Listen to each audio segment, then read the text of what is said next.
नमस्कार दोस्तों, स्वागत करता हूं एक बार फिर से मैं आप सबका आपके अपने चैनल सिंप्लिसिटी एंड फाइनेंस में। आज की इस वीडियो में मैं आपको ये बताने वाला हूं कि अगर आपका 30% में सेटलमेंट नहीं कर रहे हैं, काफ़ी लंबा समय हो गया है, तो वो क्यों नहीं कर रहे हैं, इसकी जानकारी आज मैं पूरे इस वीडियो में देने वाला हूँ। लेकिन उससे पहले मैं आप सबसे हाथ जोड़कर माफ़ी मांगना चाहता हूँ, क्योंकि एक लगभग सप्ताह भर से मैं कोई वीडियो पोस्ट नहीं कर पाया। दोस्तों, इसके पीछे रीजन पर्सनल है, फिर भी मैं थोड़ा शेयर करना चाहूँगा। अभी आप सबको पता है कि मेरी वाइफ के दोनों किडनीज जो हैं, they are not working properly. Up to 90% they are non functional and she just 32। So एक पर्सनल फ्रंट पर मैं बहुत बड़ी समस्या से जूझ रहा हूँ, तो इसकी वजह से मैं थोड़ा बिजी हो गया। Pray for her because you all are my family members. I just wish everything falls in place, सब सही हो जाए। Okay, coming back to the topic. तो आज मैं आपको ये बताने वाला हूँ कि अगर जैसा मैंने हमेशा ही आप लोगों को बताया है कि अगर आप सेटलमेंट करवाना चाहते हैं तो 6 महीने में लगभग आपका अकाउंट सेटलमेंट के लिए एलिजिबल हो जाता है, और 6 महीने के बाद धीरे धीरे आपको वो डिस्काउंट ऑफर करना शुरू करते हैं। फॉर एग्जाम्पल, 7वें महीने में, अगर 7 महीने तक आपने लगातार 1 भी रुपया उनको नहीं दिया है, तो 7वें महीने में जब उनका कॉल आपके पास आएगा, तो या तो आप उनसे खुद बात कर सकते हैं, या वो आपको बोलेंगे कि सर अगर आप पैसा नहीं दे सकते तो सेटलमेंट कर लीजिए। कई बार आप भी बोल सकते हैं कि भाई मेरे पास पैसा नहीं है, सेटलमेंट करना चाहता हूँ। कई वीडियोज़ में ऐसा कहा जाता है कि आप अपनी तरफ से सेटलमेंट ऑफर नहीं कीजिए, नहीं तो वो सेटलमेंट नहीं करेंगे, जो कि एकदम गलत बात है। क्योंकि मैंने बहुत लोगों को देखा है, उन्होंने प्रोएक्टिवली कहा है और सेटलमेंट फिर भी होता है, और अच्छे खासे डिस्काउंट में होता है। डिस्काउंट आप बोले या नहीं बोले उस पर डिपेंड बिल्कुल नहीं करता। डिस्काउंट इस पर निर्भर करता है, डिस्काउंट का परसेंटेज, कि कितना लंबा समय हो गया है। जितना लंबा समय हो गया, आपका बकेट साइज जितना बड़ा है। बकेट साइज क्या है भाई? बकेट साइज का मतलब होता है आपने अपनी EMI या जो भी पेमेंट है, लास्ट जब भी आपने पे किया था उस टाइम से लेकर अब तक का जो भी पीरियड है, जितना भी है, उस पीरियड को, उस पूरे बीच के पीरियड को, जो नॉन पेमेंट का पीरियड है, उसे हम कहते हैं बकेट साइज।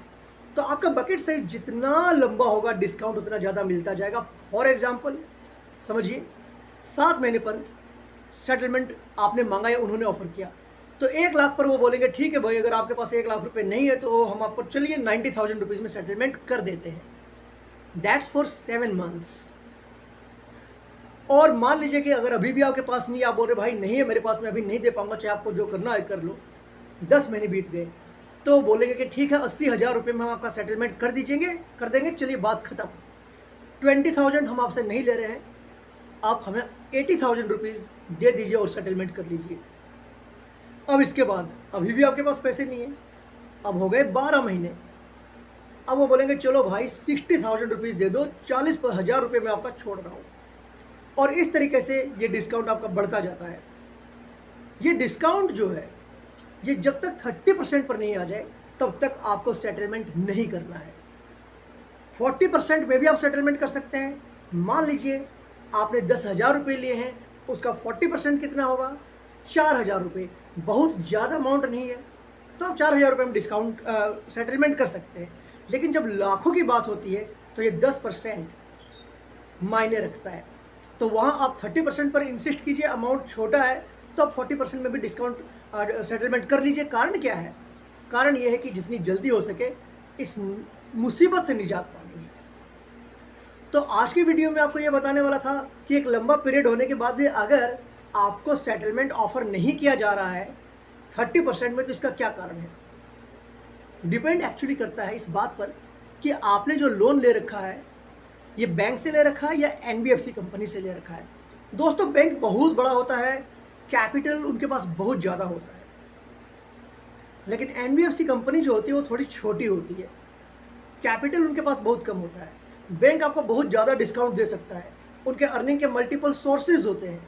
बैंक आपको 30% बहुत जल्दी ऑफर कर देता है, लेकिन जो NBFC कंपनीज होती है, ये सेटलमेंट आपको जल्दी ऑफर नहीं करती, क्योंकि इनके पास कैपिटल कम होता है। और इसीलिए अगर आप डिस्काउंट मांग रहे हैं 30% और काफ़ी टाइम हो गया फिर भी वो 30% पर अगर नहीं आ रहा है, तो इसका मतलब ये है मोस्ट प्रोबेबली कोई नीच बैंक होगा तो शायद वो भी वैसा हो जाए NBFC की तरह, नहीं तो मोस्ट प्रोबेबली वो NBFC का लोन है और वो 30% पर आपको सेटलमेंट जल्दी नहीं देना चाहते हैं, क्योंकि अगर उन्होंने 30% पर सेटलमेंट दिया तो वो दिन दूर नहीं जब वो कंपनी बंद हो जाएगी। तो इसलिए वो बहुत अधिक इंतजार करते हैं इस बात का कि आप को कम से कम ही वो डिस्काउंट दे, जिसमें वो बहुत लंबा समय खींच लेते हैं। तो जहां मैंने 12 महीने, 14 महीने, 16 महीने का टाइम दिया है, वो कई बार 2.5 साल तक खींच लेते हैं, फिर भी बोलते हैं हम सर इससे नीचे नहीं आ सकते। लेकिन जब 3 साल होने वाले होते हैं तो वहाँ एक लिमिटेशंस एक्ट लागू हो जाता है, यानी कि वो 3 साल के बाद आपके ऊपर केस नहीं कर सकते अगर 3 साल में नहीं किया तो लगभग उस समय जब 3 साल होने वाले होते हैं तो बहुत ज़्यादा भी नहीं तो कम से कम 30% पर लगभग आ ही जाते हैं। तो आपको करना है इंतजार, और उसके बाद जब वो 30% ऑफर करें तो ठीक है। और अगर उन्होंने केस कर दिया तो भी भाई सिविल केस है। सबसे बड़ी बात, मैं कभी ये रेकमेंड नहीं करता, कभी मैं सुझाव नहीं देता, कभी मैं ये नहीं कहता कि अगर आपके पास पैसे तो आप डिस्काउंट तो आप सेटलमेंट मत कीजिए या आप उनका पैसा मत दीजिए। पैसे हैं तो आप उनका पैसा दे दीजिए, नहीं है तो आप सेटलमेंट करवा लीजिए। 30% में बहुत बड़ा अमाउंट नहीं है तो 40% में भी आप सेटलमेंट करवा सकते हैं अगर अमाउंट छोटा ही है तो, क्योंकि बहुत ज़्यादा उससे फर्क पड़ने वाला नहीं है। तो उम्मीद करता हूँ कि आपको ये जानकारी मिल गई होगी कि अगर आपको डिस्काउंट नहीं मिल रहा है बहुत ही जल्दी 30% में, अगर आपका सेटलमेंट नहीं हो रहा है तो क्यों नहीं हो रहा है। तो क्या NBFC कंपनी 30% में सेटलमेंट नहीं करती है? ऐसा कहीं नहीं लिखा है, कोई रूल बुक नहीं है। 30% में भी वो सेटलमेंट कर सकती है, डिपेंडिंग अपॉन कि वो कंपनी कैसी है और आपका बकेट साइज़ कितना बड़ा है। जितना ज़्यादा बकेट साइज़ है उतना ज़्यादा डिस्काउंट आपको मिलता है। क्या बीच में केस हो सकता है? बिल्कुल हो सकता है, उनके ऊपर डिपेंड करता है। क्या वो केस करते हैं? जनरली नहीं करते हैं। तो क्या वो नहीं करेंगे? कर सकते हैं, उनका अधिकार है, उनके ऊपर। आपने जिस किसी भी कंपनी से, जिस किसी भी NBFC कंपनी से लोन ले रखा है, मैं उस कंपनी का ओनर या CEO तो हूँ नहीं कि मैं आपको गारंटेड 100% बता दूँ। इसलिए मैं बता रहा हूँ कि उनके ऊपर डिपेंड करता है। लेकिन वो जल्दी केस इसलिए नहीं करते क्योंकि अगर वो केस करेंगे तो सिविल केस होगा, सेशन कोर्ट में केस चलेगा। भाई 2 साल तो कहीं नहीं गए। अब वो 2 साल तक क्यों इंतजार करना चाहेंगे? अगर आप उनको 1.5 साल के बाद सेटलमेंट ऑफर कर दो, सेटलमेंट के लिए कह दो, वो सोचते हैं कि कौन केस लड़ेगा। आपके भी रिसोर्सेज जाते हैं, उनके भी रिसोर्सेज जाते हैं, आपका टाइम जाता है, उनका टाइम जाता है। आप भी केस नहीं चाहते, आप केस नहीं चाहते ना भाई, वो भी नहीं चाहते। आप तो अकेले हैं, उनको 1000 लोगों से केस लड़ना होगा क्योंकि उनको तो बहुत सारे कस्टमर्स होते हैं। तो बिंदास रहिए, लोन आपके ऊपर माथे पर है तो भी, नहीं है तो भी, बिंदास रहना मत छोड़िए। लिव योर लाइफ, ठीक है। ज़्यादा अगर क्रिंग करते हैं, ब्लॉक द नंबर्स। ज़्यादा घर पर विजिट करने के लिए आते हैं तो मैंने वीडियोस बना रखा है कि आपको करना क्या है, पता है ना, रिकवरी एजेंट से कैसे डील करना है। तो सारी टिप्स मैंने आपको दे रखी है, मेरे वीडियोस को खोजिए, आपको वो वीडियो भी ज़रूर मिल जाएगा। उम्मीद करता हूँ कि आपको मेरा वीडियो पसंद आया होगा। अगर आप मेरे चैनल पर पहली बार आए हैं तो मैं आपको बता दूं कि मैं इस तरह के वीडियोस बनाता रहता हूं। मेरे चैनल को सब्सक्राइब कीजिए और बेल बटन पर क्लिक कर दीजिए, जिससे कि जब कभी भी मैं कोई नया वीडियो पोस्ट करूं तो उसकी नोटिफिकेशन आपको सबसे पहले आ जाए। और अगर आप ऑलरेडी एक सब्सक्राइबर हैं तो कमेंट कीजिए, अगर आपका कोई सुझाव मुझे पसंद आया तो उसके ऊपर मैं वीडियो ज़रूर बनाऊँगा। और अगर आप मुझसे पर्सनल कॉन्टैक्ट करना चाहते हैं ऑन कॉल तो प्लीज़ एक नंबर दे रहा हूँ, उस पर कॉल मत कीजिएगा। तो प्लीज़ आप उस पर कॉल मत कीजिएगा और उस पर व्हाट्सअप मैसेज सिर्फ एक ही बार आपको करना है। आपको स्टेप्स मिलेंगे, उन स्टेप्स को फॉलो करेंगे तो मेरे कॉल आपके पास थोड़ी देर में आ जाएगी। But don't call on that number, न व्हाट्सअप कॉल न नॉर्मल जो कॉल होती है, आपको कॉल नहीं करना है। That is just a helpline number two share the steps कि आप मुझसे किस तरीके से कनेक्ट हो सकते हैं।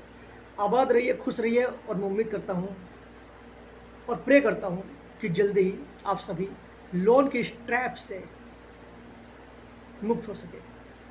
मिलता हूँ आपसे अपने अगले वीडियो में, तब तक के लिए अपने भाई को आज्ञा दीजिए। I will see you again in the next video. Till then take care and good bye.